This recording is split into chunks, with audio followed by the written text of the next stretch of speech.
Good evening, YouTube, and welcome back to the channel. This is IMAX Sports with another football video, and today I'm going over my NFL power rankings for the 2021 NFL season for Week 10. We are officially 2 weeks past the midpoint of the season. This week was the midpoint of the season, so we are officially over the hump. This is a really weird week of football. There's a lot to go over, a lot of interesting games, so I'm just going to get right into it. But first off, make sure to subscribe. We just hit 1,000 subscribers. Thank you guys so much. But 90% of you still aren't subscribed. So if you enjoy my content, you want to see more content like it, make sure to subscribe to the channel. It's free, and you can always unsubscribe. So with that, let's get right into it. First off, we have the dumpster fire, the perennial first category of the power rankings. At 32, we have the Detroit Lions. At 31, we have the Houston Texans. And at number 30, we have the Miami Dolphins. I think if you ask most NFL fans who the three worst teams in the league are, these would easily be the three. The Lions have 0 wins. The Texans only have 1 win, and it was against the Jaguars week 1. And the Dolphins only have 2 wins, week 1, and then beating the Texans. So if your only win since week 1 is beating a team that doesn't have a win since week 1, yeah. So these three are clearly the 3 worst teams in the league. Not even close. Next, we have sometimes okay. These teams have their moments of brilliance. The Bears beat the Raiders 20-9. The Jets have beaten like 5 teams, like 5 playoff teams in the last 3 seasons. Their last 5 wins were all against teams that were like 5-3, like 10-6 or better. Including the Titans this season, who are phenomenally good. Washington hasn't really had their moments. They've just kind of like beaten a couple bad teams, but they're sometimes okay. And then Jacksonville just was absolutely god awful. They beat Miami as their only win, and then they come in and they beat Buffalo 9-6. They kept Buffalo to 6 points this week. Really weird stuff. Jacksonville is, I think, clearly the worst team of these 4, considering they've only had 1 win outside of Miami. And the reason why, and like it was the Bills, but it was a really, really weird game. I have the Jets above the Bears, even though the Bears have a better record, because the Jets have just had more impressive wins. And Mike White is actually looking really good. Mike White, like, if he's healthy for the rest of the season, they could actually win a few more games. For not their year, we have the 49ers, the Falcons, and the Panthers. I have the Panthers at 23, Falcons at 24, and 49ers at 25. The Panthers are 4-5, the Falcons are 4-4, and the 49ers are 3-5. All of these teams have had their moments where they've looked like they could potentially be good. The 49ers and Panthers both had strong starts to the season. They both started off 2-0. The Panthers started off 3-0. Atlanta had a very poor start to the season, and they have slowly regained some ground, recently winning this week against the New Orleans Saints. I almost put the Falcons above the Panthers for this week, but the reason why the Panthers are staying above the Falcons is because they did beat them last week. And so I know the Panthers lost this week, and the Falcons beat the Saints. But the Panthers beat the Saints earlier in the season, and they beat the Falcons last week. So I think it's fair to keep the Panthers above Atlanta for now. I think the 49ers should definitely be below both of them, though. They've only had 1 win since week 2, and it was against the Bears. So the 49ers really have not been playing impressive football at all. They lost to the Colts. They lost to the Seahawks without Russell Wilson. Yeah, they just really haven't been showing up. Outside of contenders, we have the Eagles at 22, the Giants at 21, and the Seahawks at 20. The Eagles have been another really weird team this year. They've been very up and down, but they've been like consistently not terrible. They haven't had any absolutely horrendous losses, and they've had some really like solid wins, especially the win against the Lions. I know it's the Lions, but 44-6 is a pretty good win. And then they played a really, really, really tough, really hard-fought game this week against a strong team. They couldn't finish it at the end, but they played the Chargers really tough. It was a close game. And that's what they've been doing the whole season. They've been playing good teams tough. The Giants are another team that they will win against anyone. Like, they'll win against anyone. They beat the Saints. They won this week against the Raiders. Like, they've had some really impressive wins. More than the Jets. The Jets have had impressive wins, but the Giants have been more consistent in their wins. They beat the Panthers 25-3 a couple weeks ago, and the Panthers aren't like the best team in the league, but 25-3 against the Panthers is not a bad score. So the Giants are looking more impressive than I gave them credit for most of the season, so I apologize to all Giants fans that have been seeing me put them at 30 for the whole season. The Giants are starting to come together, and Saquon isn't even there. At 20, we have the Seahawks, and the Seahawks would be lower, but Russell Wilson might be coming back next week. Russell Wilson, the week for him to come back has been week 10 for a while now, and I think that hopefully that will be correct. I really love seeing Russell Wilson play. It's sad seeing him injured, so I hope he can be back for next week, but I think that with Russell Wilson, the Seahawks are higher than 20, but I just can't put them much higher yet because we haven't seen them play yet with him back. For playoff hopefuls, we have the Vikings, the Broncos, and the Colts. I think that the order of these three teams is highly debatable. They've all had very solid seasons. The Broncos have beaten 4 bad teams, and then they beat the Cowboys. Until this week, the Colts and the Broncos basically have beaten all of the terrible teams and lost to all the good teams. The Colts, on the other, have played actually like really close games against some good teams like Tennessee, like the Rams. The Broncos, on the other hand, haven't really played close games against good teams. They're usually like pretty shut out. They even lost to the Browns backups. But then this week, they came in and they beat Dallas. They didn't beat Dallas, they destroyed Dallas. They beat them 30-0, and then Dallas put up 16 pity points at the end of the game. It was a demolition. Yeah. So, I really don't know what to think of these three teams. I think the Vikings are the worst of the three of them. The Vikings just can't get into a good rhythm. And when they're in close games, they usually lose. When they get in really close, really hard-fought games, they usually end up losing. The Seattle game this week against the Ravens. What was the other one? There's another one. But whenever they get into really hard-fought games against the good opponents, they can't pull it out. And so I think that the Vikings might be able to squeak into the playoffs, but they're just not there yet. The Colts and the Broncos also, I think one of them might be able to squeak into the playoffs, but the AFC is so tight and there's so many good teams that it's going to be hard to see one of these. I think that one of these two making it will be tough considering they don't usually win against good teams. I have to give the Broncos credit for beating the Cowboys this week. I put them up quite a few spots from last week. I think last week they were probably somewhere in the low 20s. But so impressive win this week. I need to see more than one good win from the Broncos before I can put them any higher than this. The next category is AFC wildcards. This is the AFC wildcard race, in my opinion.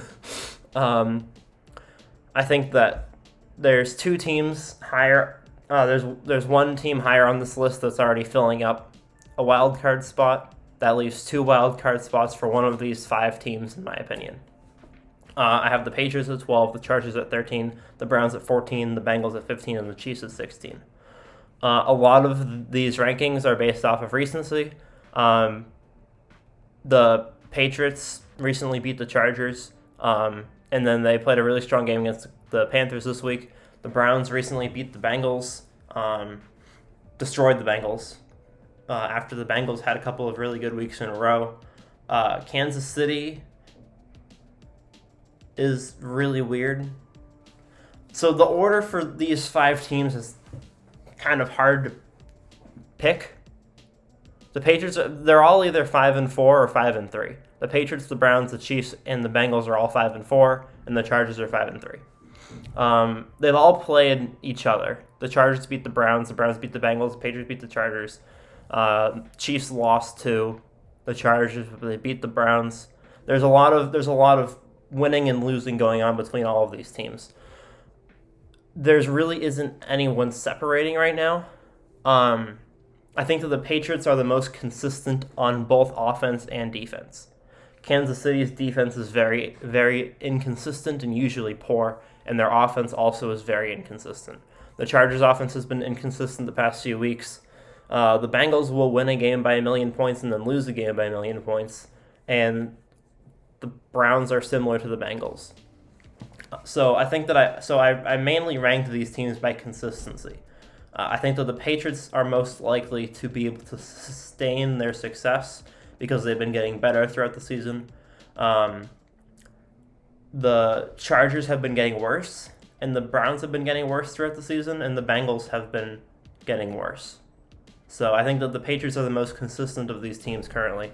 It's really hard to rank these 5, but this is the big AFC playoff race right now. The next category is once again the Moody teenagers. The Moody teenagers have been in category for quite a while now. We have the Saints at 11, the Raiders at 10, the Bills at 9, and the Steelers at 8. The Saints and the Raiders have been in the Moody teenagers category almost every week, mostly because they are the moodiest of teenagers. The Saints are just so weird. They're just such a bizarre team. Like, they've lost to the Giants, they've lost to the Panthers, they lost this week, they beat Tampa with Trevor Siemian. Like, it's bizarre. It's so weird. And then they beat the Packers 38-3. Like, I just don't know what to think about the Saints right now. I really don't. I think that if they make the playoffs, then they could do really well because they play good teams well, but they might not make the playoffs because they lose to all the bad teams. As for the Raiders, I think that they're currently the best team in their division. I think that they're going to win their division. But every time they start to separate, they lose another game. Every time they're looking like the clear favorite for the division, they drop. Like this week, they dropped a game to the Giants. They could be 6-2 right now and clearly separate from the 5-3 Chargers. But instead, they ended up losing to the Giants. And then the Bills and the Steelers have been all over the place. The Steelers started off with a win over the Bills, hence why I have them currently above the Bills. I thought at the beginning of the season, I thought that would be that's an irrelevant game. I thought that the Bills were clearly better than the Steelers. Now it's unclear. The Bills have looked terrible the past 3 weeks, and the Steelers have looked very strong the last 3 weeks. The last 3 weeks, the Bills lost to the Titans, which arguably is a fair game to lose. The Titans are one of the strongest teams in the league. But then they played a really bad game against Miami. Like, they played terrible. They were losing in the first half. And then this week they lost to Jacksonville, and they only put up 6 points. Like, at the beginning of the season, they were demolishing all these bad teams, and everyone thought they were incredible for demolishing bad teams. But they really didn't play anyone. And now they're continuing to play bad teams, and they're not even winning anymore. So, yeah, that's why the Bills are down a little bit this week. And then the Steelers, they started off with a win against the Bills, and then they went on a big losing streak. But they just won 3 in a row. And they weren't all like pushover wins. They were pretty decent wins. They were on a bye week this week, but they moved up quite a few places because other teams moved down quite a few places. Next category is the Super Bowl contenders. We have the Buccaneers with the Cowboys, the Ravens, and the Rams. The Bucs were on a bye week this week, but they moved up a place. Dallas moved down a little bit from their loss to the Broncos. Not a whole lot, but a little bit. The Ravens moved up a little bit. Not because their win was overly impressive, but because other games were bad. But they did get a win over the Vikings, who are a fairly tough team. And then I have the Rams at 4, bringing them slightly down from the loss to Tennessee. The Rams just looked bad today on offense, and their defense didn't look great. The Rams have been one of the more consistent teams in the league this season, with their only loss being to the Cardinals until this week. Now their second loss has come to Tennessee, and I think arguably those two teams are the two best teams in the league. So I think it's pretty fair to keep the Rams at 4 when their losses are to the two best teams in the NFL. All of these teams have been fairly consistent with some poor games. The Bucs lost to the Rams and they lost to the Saints. Both of those are good opponents. The weird part about the Saints loss was it was against Trevor Siemian. The Cowboys have lost to Tampa and they lost to the Broncos. And the weird thing about the Broncos' loss was that they didn't score for 3 quarters. The Ravens have played really well against good teams. They played really bad against good teams. But all of these teams are definitely Super Bowl contenders, and they could definitely win the whole thing.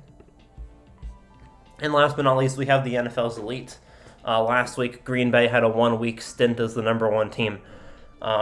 This week, I have them at number 3. A lot of people are going to get mad at me for bringing them down because Aaron Rodgers has COVID. But honestly, I expected Green Bay to beat the Chiefs this week. And they really almost did. Their backup quarterback and their practice squad defense almost did beat the Chiefs. To be completely fair, they almost did. But they couldn't come out with the win, which is fair. Jordan Love has never played a game in the NFL before, and their defense is literally half their practice squad. So, yeah. They were playing with backups and they almost won. They had 2 missed field goals in there. I have the Cardinals back up at number 1 because they had a really impressive win with their backup quarterback, without Hopkins, without A.J. Green, without Kyler Murray. These teams play better when they're injured. The Packers beat the Cardinals when all of their wide receivers were out. The Cardinals beat the 49ers without their starting quarterback, their 2 starting wide receivers, and some defensive players. The Titans demolished the Rams without Derrick Henry. These teams play better when all of their players are injured. And Tennessee is on a tear right now. They beat the Bills. They beat Kansas City 27-3. They beat the Rams pretty badly. They had a close game against the Colts, but the Colts play everyone tough. So these 3 teams are clearly the 3 best teams in the league right now. In my opinion, it's not even close. Tennessee's defense is looking phenomenal, even though they haven't been good for 3 years. And yeah, it's just they're just all really good, really solid teams. So those were my Week 10 NFL Power Rankings. If you enjoyed, make sure to subscribe to the channel. Only 10% of you are actually subscribed, so make sure to do that. Leave a like if you enjoyed, and comment down below what your power rankings are and what you were most surprised about this week, because this is a really weird week. I will see you guys all in the next one. Peace.